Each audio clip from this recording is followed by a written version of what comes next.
miss Pop Evil, Thursday, February 23rd, 2017. The Rockers from Michigan will be performing at the iconic Rapids Theater on Main Street in Niagara Falls. Accompanied by special guests Rising Sun and Bad Flower. It's a show you don't want to miss. General admission tickets are just $22 in advance, $25 night of the show. Get them online at rapidstheater.com. That's Pop Evil, Thursday, February 23rd at Niagara Falls Rapids Theater.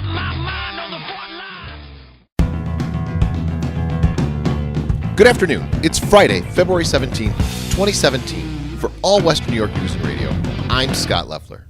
Mostly sunny today with a high near 35 and an overnight low around 33.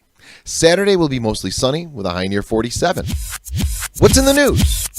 Political activist Russ Thompson, accused of voting in Grand Island while residing in Niagara Falls in 2015, reached a plea agreement Thursday with the Erie County District Attorney's Office. Thompson pled to a misdemeanor count of offering a false instrument for filing. It will mean no jail time, but possibly 3 years probation. Sentencing set for May 3rd. Attorney General Eric Schneiderman is encouraging New Yorkers to test their internet speeds and submit the results via his website as part of an ongoing investigation into whether or not internet service providers are delivering on the speeds and services promised. Get the link at allwesternnewyorknews.com. Congressman Brian Higgins says Western New York and the country would have a great deal to lose if actions are taken to dismantle or eliminate the U.S. EPA, both of which he says are possibilities under the Trump administration. Alexander Rivera Santiago, age 32 of Buffalo, who was convicted of being a felon in possession of a firearm and ammunition, was sentenced to 33 months in prison. Prosecutors say that on January 31st of 2016, Buffalo police officers on routine patrol attempted to pull over a vehicle in which the defendant was riding. After activating their lights and sirens, the vehicle fled from officers, ran multiple stop signs, drove over sidewalks, and through a parking lot. When the vehicle stopped, the driver and the defendant got out and attempted to flee on foot. Santiago was apprehended, and during a subsequent search, officers found 6 .22 caliber rounds in the defendant's left pocket and a .22 caliber revolver in the area from which the defendant fled. Santiago was previously convicted on felony charges in the state of Florida and is prohibited from legally possessing a firearm.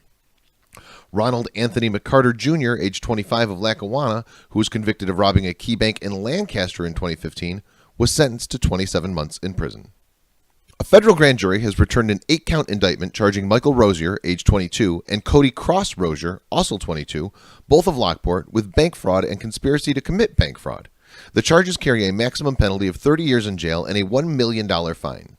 Prosecutors say that between January and March of 2014, Rozier and Cross Rozier conspired with others to execute a scheme to defraud 7 federally insured financial institutions.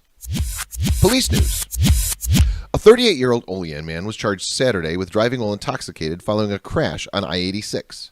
According to state police, troopers responded for a report of a vehicle in the median. Troopers located Rohan Tinson and his vehicle stuck in the median. While interviewing Tinson, troopers determined him to be intoxicated. A 58-year-old Olean man was charged Saturday with driving while intoxicated following a traffic stop on Seneca Avenue. State police say Mark Ayers was stopped for failure to keep right and determined to be intoxicated. He was taken to the Olean Troopers Barracks for processing and found to have a 0.14% blood alcohol content. 37-year-old Kevin DiMartino of Greece was arrested and charged by complaint for receiving, distributing, and possessing child pornography. The charges carry a mandatory minimum penalty of 5 years in prison and a maximum of 20 years. Employees of 2 Wellsville establishments are facing charges following an underage drinking detail performed in Allegheny County Thursday by state police and the New York State Liquor Authority. A total of 6 retail locations and 5 bars were checked during the detail. 32-year-old Sean A. Stolley was charged with prohibited sale of an alcoholic beverage to a person under 21 years of age. Troopers say Stolley sold alcohol to a minor while working at the Sunoco A+, located on 1 South Main Street in Wellsville. 22-year-old Jordan L. Washburn was charged with prohibited sale of an alcoholic beverage to a person under 21. Troopers say Washburn sold alcohol to a minor while working at the Field House located at 2 East Dyke Street in Wellsville. Both were issued appearance tickets to appear in the Village of Wellsville court on Tuesday. Sports. Sam Reinhart tallied his 13th goal of the season, and Evander Kane netted his 19th as Robin Lehner stopped 23 shots en route to a Sabres 2-0 victory over the Colorado Avalanche Thursday night. The Sabres take on the Blues tomorrow at KeyBank Center at 1 p.m. Voting on the All Western New York Award for Best Soup continues through 11:59 p.m. Sunday. Don't miss out. If you were waiting to buy Pain of Salvation tickets from All Western New York Deals, you missed out on that. They're gone. Of course, you can buy them from the venue, but your opportunity to save 50% is gone. No worries, we still have tickets to Pop Evil, as well as Buffalo's Hip Hop Fest and Burt Fest, and we've got more deals coming shortly. By the way, we started planning the All Western New York Radio 11th anniversary party.